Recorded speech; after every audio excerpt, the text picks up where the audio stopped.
Hey guys, today I'm going to tell you how to fix fast charging is not working in Samsung Galaxy A17, A37 or A57. If you're using Galaxy A17, A37 or A57 and you're facing the issue that your fast charging isn't working, so let's see some possible fixes for this. The very first thing you can try to check your charging port and charging cable that they are completely clean.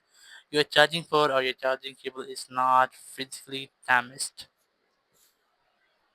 If you find that there's any dust or dirt in your charging port, so you can try to clean that. You can also try to clean your charging port, and you can also try to make sure that you're using original Samsung charging cable and Samsung adapter.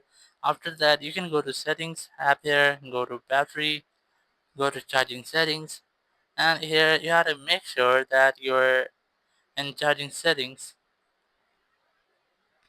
your fast charging is enabled. So you can see there's a show charging information and fast charging. These both must be enabled, or if you find them enabled, so you can try to disable them first.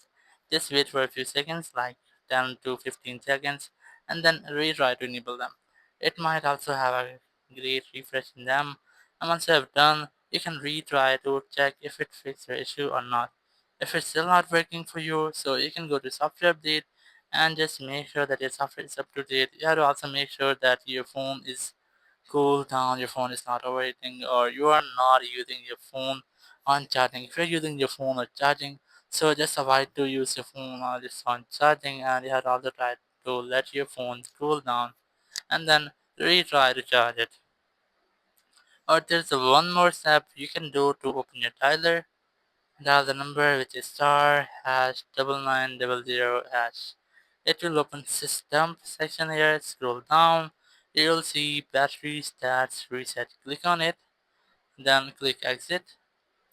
Once you are done, just scroll down. Click on this power icon. Click on restart and just restart your phone. It will completely refresh your phone. It will also fix if there will be any software glitch or any technical error. It might be fixed in this step. And once you have done, your issue will be fixed and you will not get this issue again. Thank you very much for watching the video. Until next video, bye bye.